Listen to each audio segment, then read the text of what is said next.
bring them out, bring them out, bring them out. Oh, he walked into that. That's a terrific right hand from Zak Chelli. 77-74 for your winner, Zak Chelli. Chelli gets the verdict. Well, that didn't go according to plan. I'm going to take a different approach with this week's vlog. It's going to be a blow-by-blow account of my bout against Zak Chelli. And I'm going to take you through it from the beginning to the end. So let's go. When I first heard about the fight, this was back in February after my second professional bout. I heard it muted to my management team right after the bout. So when I went back to the change room, actually, was when I was told about it.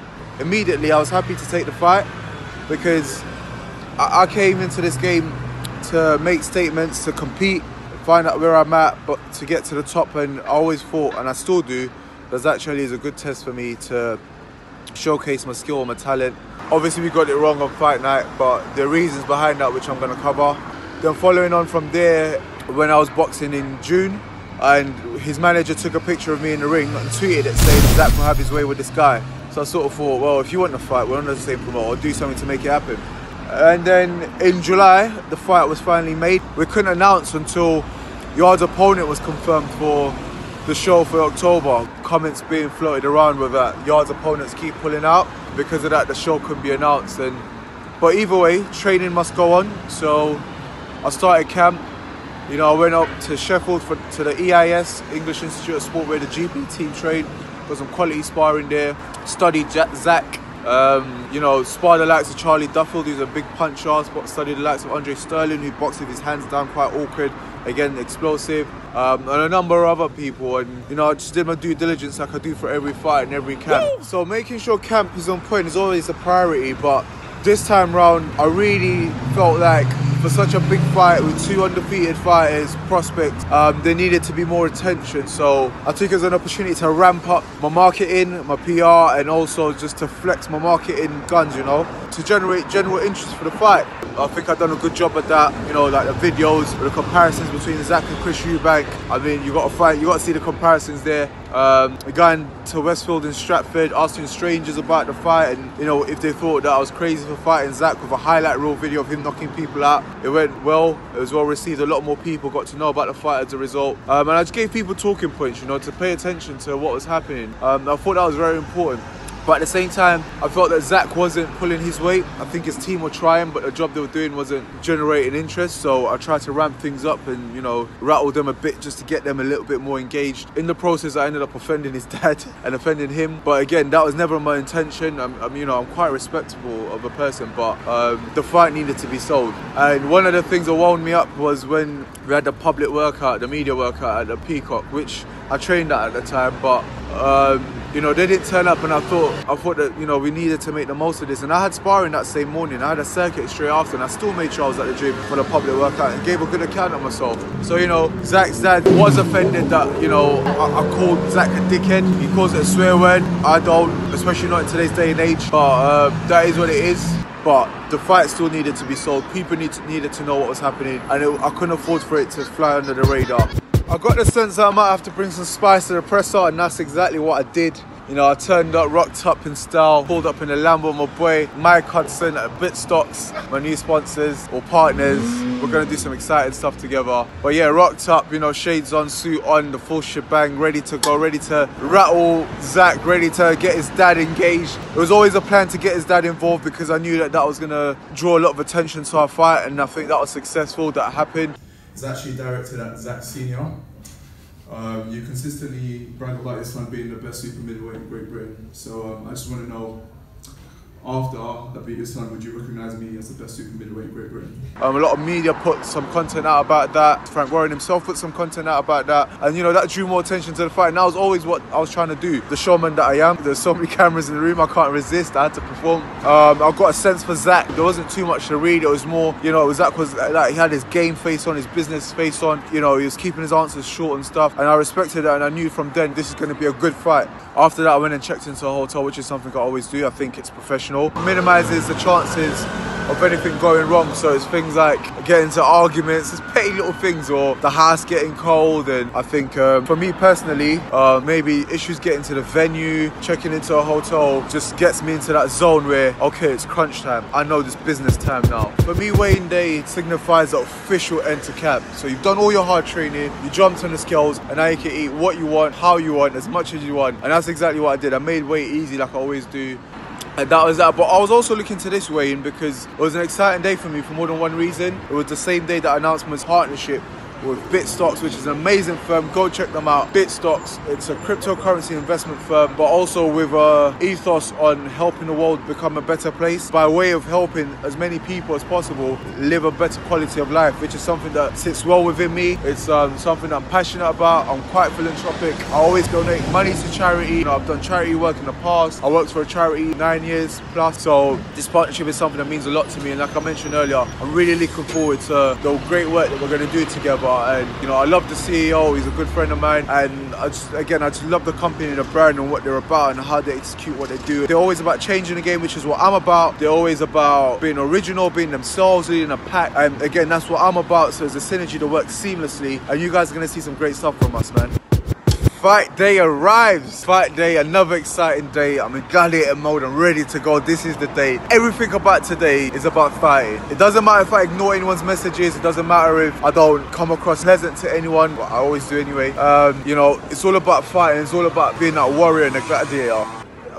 Basically, I was fighting a cold for the last week of camp, and I woke up at 2 AM pre-fight night, bucket load of sweat all over the bed. Had to change, I was that wet.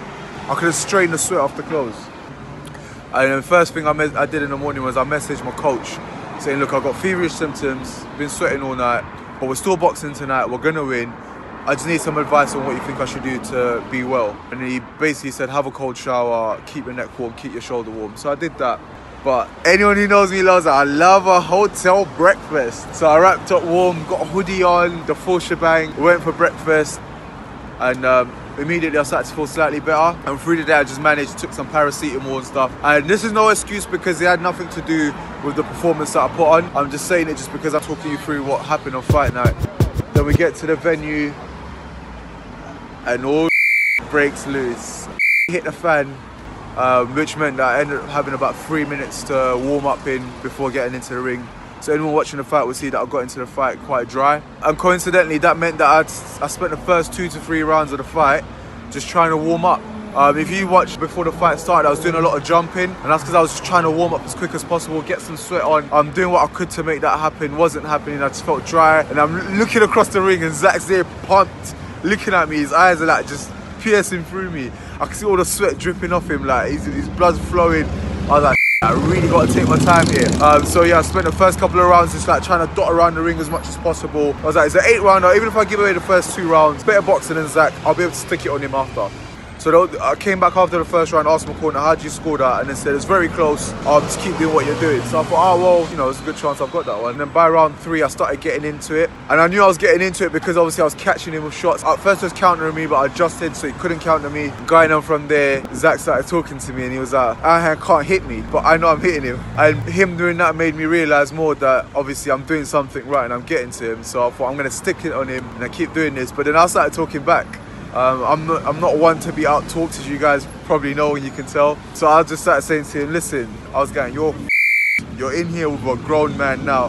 There's nothing you can do. I was going to him, you're and I was jabbing him to the body. I was like, you're and then he stopped talking.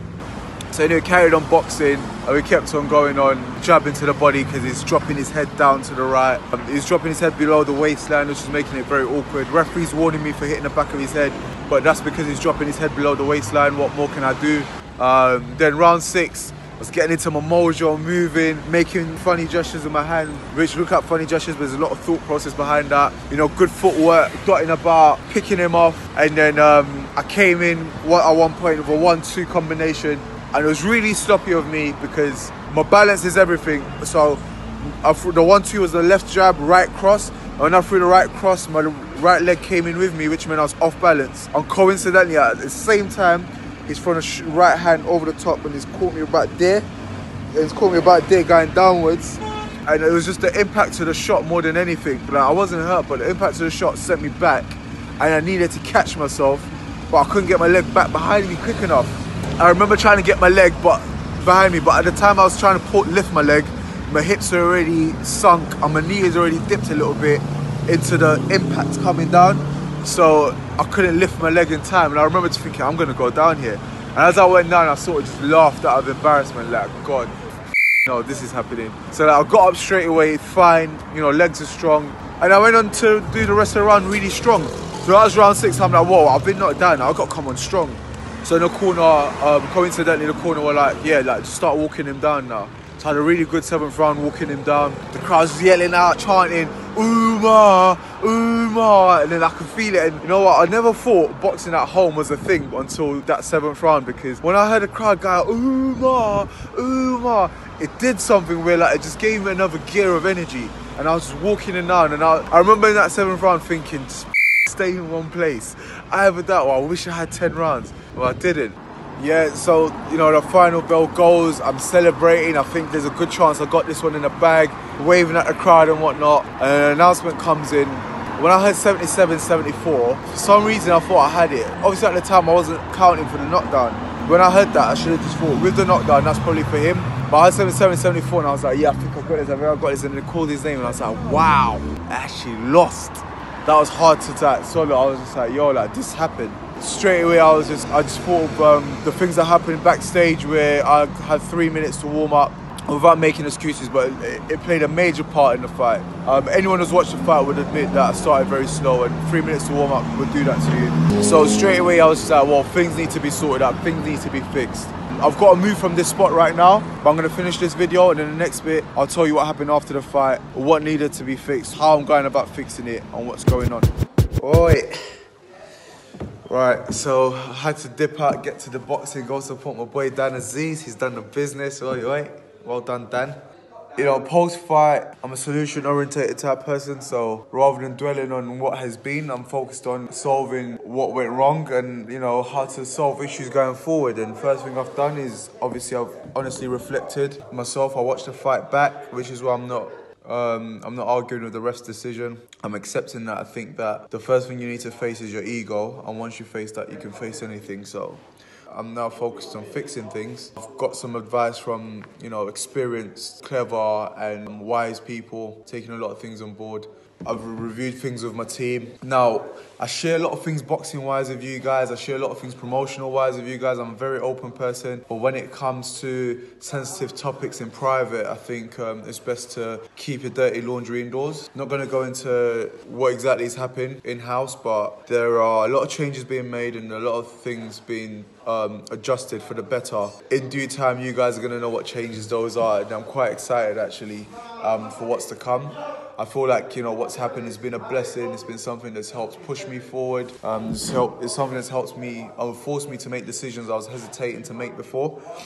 And, you know, just for a few final words, when it's all said and done, Zak's hands were raised. He won the fight. So congratulations, Zak. I hope you continue to win, and I wish you all the best in your career going forward. And I'm now focused on, rather than just being part of a good fight, you know, being in good fights that I win, and all I'm going to do is win and continue my ascent to the top. I understand that this has set me back a little bit, but it's a minor because I know the comeback's going to be real. And at some point, I know when I keep winning also, I'm going to earn the shot to avenge that loss. And I'm sure Zak's going to be willing to take that fight. So you guys are down and in for another cracker. The real final word out of this is the fight showed that I'm way beyond, you know, fighting journeymen. I'm way above that level. I've been saying that from the very start. And even with the mishaps and the inconveniences that I had to go into the ring with, I was still able to show that, listen, I'm way above fighting journeymen, so no steps back, forward and on from here on. Frank Warren's aware of that, everyone's aware of that. I want to thank everyone who came out to watch. I want to thank everyone who watched on TV. I've been